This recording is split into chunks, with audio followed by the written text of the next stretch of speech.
जय हिंद दोस्तों, मैं जयपाल फ्रॉम जयलक्ष्मी संस्कार कोचिंग सेंटर।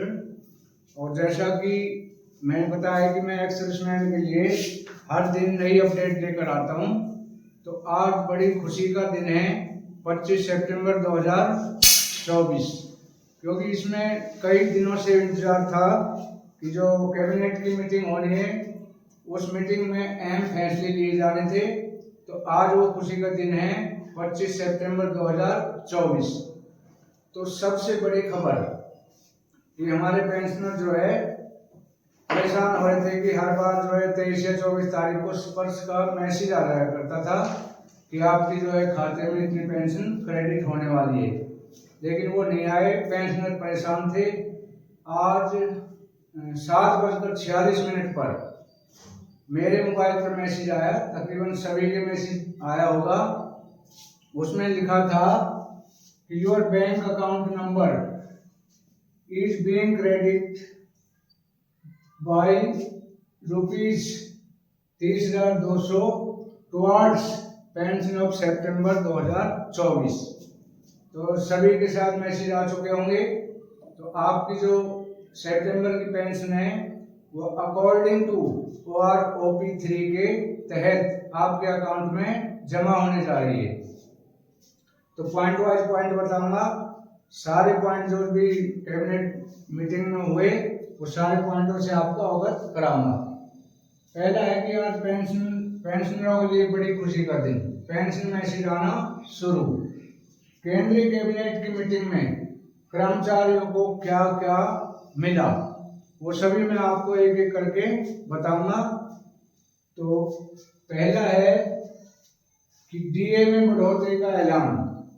जो डीए है इसका बहुत दिनों से हमें इंतजार हो रहा था कि कोई कह रहा है 2% बढ़ेगा, कोई 3, कोई 4, कुछ ना कुछ बता रहे थे। तो ये आज जो है इसमें क्लियर हुआ कि आपका डीए 50% से लेकर 53% किया गया, मतलब डीए में 3% की वृद्धि हुई है। पॉइंट नंबर 2 जो सबसे अहम बात है, 8वें पे कमीशन के गठन का ऐलान। जो 8वें पे कमीशन की चल रही थी चर्चा कि उसका गठन होगा या नहीं होगा, उस पे लोगों को उसमें बड़ी मांग रखी कि 8वें पे कमीशन का गठन होना चाहिए। नेक्स्ट है सैलरी पेंशन को लेकर बड़ा ऐलान। तो सैलरी और पेंशन में जो इजाफा हुआ उसको लेकर बड़ा ऐलान है। इस ना केवल केंद्रीय कर्मचारियों की बल्कि राज्य सरकारों के कर्मचारियों का भी जो पेंशन और वेतन वृद्धि में काफी इजाफा हुआ। नंबर 4 है जो बड़ी मांग थी कि न्यूनतम वेतन, जो मैंने पहले भी बताया था, जो हमारे शिव गोपाल मिश्रा जी है उन्होंने बताया था कि लगातार जो हमारे एक्स सर्विसमैन लीग है वो इस चीज की मांग कर रही है कि न्यूनतम वेतन 18,000 से बढ़ाकर 34,000 रुपये कर दिया जाए। महंगाई को देखते हुए ये फिटमेंट फैक्टर के अनुसार मांग रखी गई। नंबर 5 है कर्मचारी फिटमेंट फैक्टर में बड़े बदलाव का ऐलान। जो हमारा फिटमेंट फैक्टर है सैलरी का, उसमें बड़े बदलाव, मतलब उनकी जो मांग थी वो थी कि इसको 3.82 से हमें जो अगला जो फिटमेंट फैक्टर है सैलरी है और पेंशन है इस हिसाब से दी जाए। तो आप सभी को ये सारी इंफॉर्मेशन प्रोवाइड की जाएगी, एक एक करके प्रोवाइड की जाएगी। आप सभी से मेरा एक छोटा सा निवेदन है कि जो भी हमारे चैनल में नए हैं या जिन्होंने हमारा चैनल अभी तक सब्सक्राइब नहीं किया है तो कृपया करके हमारे चैनल को सब्सक्राइब करें, ताकि मैं हर अपडेट आपको समय पर मुहैया करा सकूं। तो चलिए आगे हम बढ़ते हैं कि बड़ी खुशखबरी ये है कि एडवांस मैसेज जो 30 सितंबर को पेंशन हमारे उसमें अकाउंट में डिपॉजिट होने वाली है उसके एडवांस मैसेज स्पर्श की तरफ से आने शुरू हो गए हैं। तो जिसका नहीं आया मैसेज वो घबराए नहीं, मैसेज सभी के आ जाएंगे, क्योंकि स्पर्श जो है युद्ध स्तर पर कार्रवाई कर रही है और कोई भी हॉलीडे या संडे कोई छुट्टी नहीं कर रही है।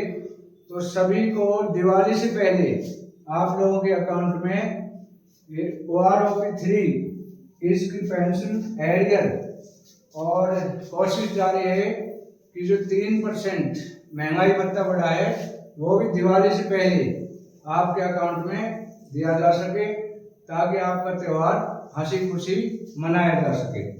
जैसा कि आप देख रहे हो, पैसों की बौछार पेंशनर के अकाउंट में भरमार। तो नेक्स्ट जो है, तीसरा जो है पेंशन 3 मंथ का जो एरियर पेंशन का, जुलाई अगस्त और सितंबर, वो एरियर प्लस सितंबर की जो पेंशन है वो अक्टूबर में आपके अकाउंट में दिवाली से पहले ये सारे आपके अकाउंट में हो जाएंगे। तीसरा जो 5वां जो पॉइंट था, लाइफ सर्टिफिकेट को लेकर जो हमारे सीनियर सिटीजन है, बुजुर्ग हैं, पेंशनर, वो बहुत चिंतित थे कि लाइफ सर्टिफिकेट उनको मतलब जाने आने की सुविधा नहीं मिलती है, वो नहीं भर पाते हैं टाइम से, तो स्पर्श के द्वारा उनकी पेंशन बंद कर दी जाती है लाइफ सर्टिफिकेट टाइम से ना भरने की वजह से। तो एक सबसे बड़ी सुविधा दी गई है कि 1 अक्टूबर से जो भी पेंशनर है, सीनियर सिटीजन है, वो ऑनलाइन अपना लाइफ सर्टिफिकेट जमा करा सकता है स्पर्श में। कहीं भी बैंक में या इधर उधर कहीं भटकने की आवश्यकता नहीं है, तो ये सुविधा उनको मुहैया की जाएगी। नेक्स्ट जो हमारा है कि दिवाली से पहले एक बड़ी सौगात है। पहली सौगात जो कम्यूटेशन है, उसकी बहुत दिन से मांग है कि कम्यूटेशन फ्री मतलब माफ हो जाना चाहिए, कि जब भी हमारे पेंशनर मान लो पेंशन आते हैं और उन्हें कुछ हो जाता है, तो उनकी जो फैमिली पेंशन है उससे ये कम्यूटेशन काटा जाता है, जो कि बहुत दिनों से मांग है कि यह नहीं काटा जाना चाहिए, क्योंकि एक तो उनके जाने के बाद वो वैसे अकेले हो गए और कोई इनकम का जरिया नहीं है, और उनकी जो कम्यूटेशन है वो लगातार काटा जाता है। तो यह जो है बहुत बड़ी मांग थी जिस पे चर्चा होनी है। अगला पॉइंट है, पेंशन जो है 50% से बढ़ाकर 60% की जाए। मतलब पहले क्या था कि 50% पेंशन मिलती थी, जैसे ही हम पेंशन आते हैं तो उस समय मानो हमारी सैलरी 50,000 रुपये है, तो उसका 50% हमें पेंशन दी जाती थी। महंगाई को देखते हुए आज के टाइम में वह पेंशन बहुत कम है, जिससे सैनिक का जो गुजारा नहीं हो पाता है, दूसरा वर्ग पे सोर्स ऑफ इनकम नहीं है। इसलिए सबसे बड़ी मांग थी कि वो जो पेंशन है 50 से बढ़ाकर 60% की मांग रखी गई। अगला फिटमेंट फैक्टर, जो हमारा सैलरी में इजाफा होना है, पेंशन में इजाफा होना है, तो वो फिटमेंट फैक्टर की मांग है कि वो फिटमेंट फैक्टर हमें जो अगली सैलरी और पेंशन दी जाए 8 पे कमीशन में, तो वो 8.87 की मांग रखी गई। तो अगला जो सबसे बड़ी खुशखबरी है वह 8वें वेतन आयोग की। तो 8वें वेतन आयोग की कमेटी का गठन, इसकी बहुत लोगों को मांग है। तो इसमें न केवल केंद्र कर्मचारियों को फायदा होगा, बल्कि राज्य सरकार कर्मचारियों को भी काफी इजाफा होगा। अब इस पर चर्चा होनी है कि यह सरकार मांगती है या इस मांग को नहीं मानती है। तो लोगों का मानना है कि जैसे हरियाणा और JNK में विधानसभा इलेक्शन जो है चल रहे हैं, तो इन इलेक्शनों को मद्देनजर रखते हुए सरकार इन मांगों को मान सकती है और अहम फैसले इन पर लिए जा सकते हैं। तो ज़्यादा टाइम मैं आपका नहीं लूँगा, मैं ज़्यादा लंबा वीडियो बनाने का शौकीन नहीं हूँ। I am not found of making the long video. मैं सिर्फ ये कि पॉइंट टू पॉइंट आपको बताऊँ और सारी इंफॉर्मेशन से आपको अवगत कराऊँ। तो जो भी हमारी इंफॉर्मेशन है, कई लोग बोलते हैं जी ये फेक है, ऐसा कुछ नहीं है। जो भी ये बताया सारी कंफर्म इंफॉर्मेशन है।